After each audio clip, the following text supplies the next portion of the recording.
Tout savoir sur l'économie chinoise, embarquement immédiat dans Classe Éco. Des experts de partout dans le monde se rendent chaque année en Afrique pour contribuer à l'éradication de la pauvreté. Mais pour que leurs technologies et concepts modernes soient efficaces, ils doivent les adapter aux réalités locales. Aujourd'hui, nous essayons de mettre en lumière comment les experts agricoles chinois apportent des solutions sur mesure pour que les expériences agricoles chinoises soient appliquées sur le territoire africain. Pour en parler, je suis avec Rocco. Salut. Salut Chan.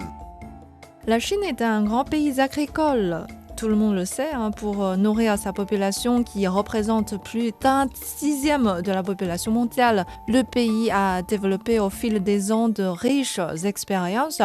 Et dès les années 50 et 60, elle a commencé à offrir son aide à l'Afrique. Les experts sont envoyés pour mettre en place des projets pilotes, former des techniciens locaux et améliorer la productivité agricole. Et cependant, comme on dit, l'expérience ne peut pas relever simplement du copier-coller, même si l'on dit parfois que la situation de l'Afrique n'est pas très différente de celle qu'a connue la Chine auparavant.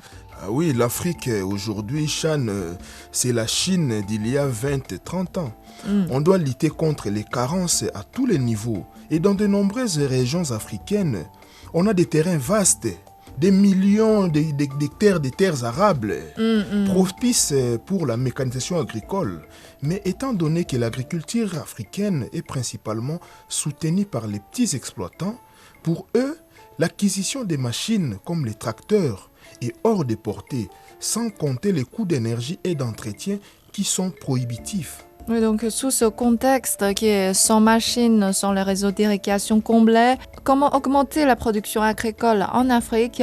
C'est le défi que relèvent les experts chinois, dont le professeur de l'université agronomique chinoise Li Xiaoyun. Ce docteur en culture de maïs, aliment de base notamment en Afrique de l'Est, vise à relever le défi de la faible productivité de cette céréale dans le continent. On l'écoute.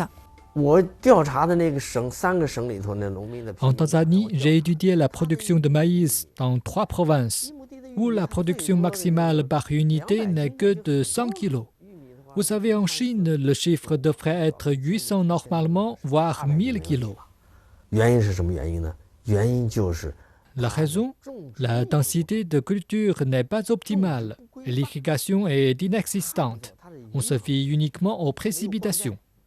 Je leur ai donc enseigné comment augmenter la densité de culture par la préparation du terrain, le calcul de l'emplacement entre les plantes et en choisissant le bon moment pour faucher. Ainsi, sans investissement en capital ni l'utilisation de l'engrais chimique, ces techniques ont permis de tripler la production, passant de 1000 à 3000 plantes par unité.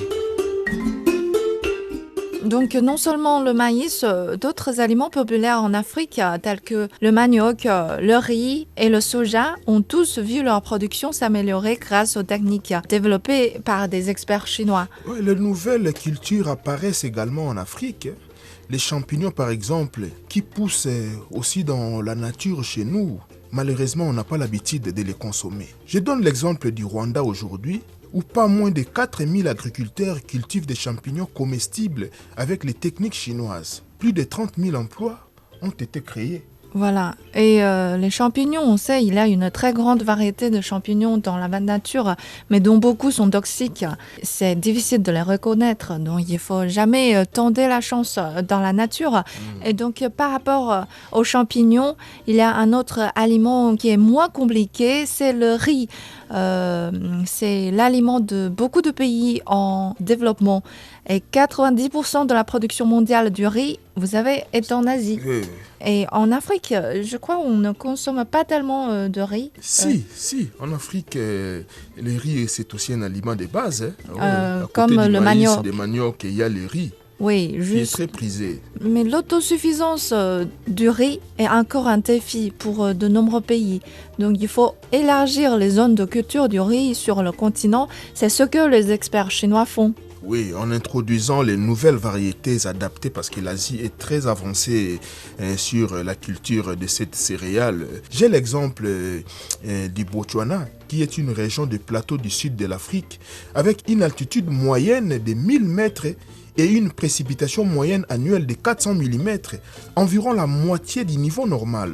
Mais cette région sèche nécessite une espèce de riz résistant à la sécheresse. Et les scientifiques chinois ont réussi à développer une espèce qui a une faible demande en eau, 40% de moins par rapport à celle d'une variété ordinaire. Oui, donc on a les graines qui sont correctes pour ces régions, mais juste on a connu des imprévus avant que les plantes puissent finalement arriver au Botswana. Tout d'abord, c'est à cause de l'épidémie. L'introduction de ces graines en Afrique date d'il y a déjà 3-4 ans. Donc à l'époque, à cause de l'épidémie, les graines ont pris plus de 2 mois pour arriver. Et donc on a raté la meilleure saison de semences qui est entre décembre et janvier. Et les graines ont germé en mars et avril. Pour les gens de l'hémisphère nord, c'est la bonne saison, mais c'est l'hiver au Botswana, c'est presque l'hiver. Au Botswana. Ouais. Donc après, on a eu des problèmes tels que la désertification du sol, les maladies et les ravageurs, etc., etc. Et finalement, c'est d'après plus de 2 ans que le riz résistant à la sécheresse a finalement récolté. Ah oui, l'agriculture est une affaire qui nécessite patience et persévérance. Voilà. Les passages de la culture à l'essai à la culture en masse devraient être aussi un travail de longue haleine. C'est vrai. Actuellement au Burundi, en Ouganda, au Kenya et au Nigeria, pour ne citer que cela, les riz résistants à la sécheresse a été testé et approuvé. Ce qui signifie que son adoption plus large est à prévoir. Voilà, c'est tout pour l'émission d'aujourd'hui. Merci de l'avoir suivi. À la prochaine.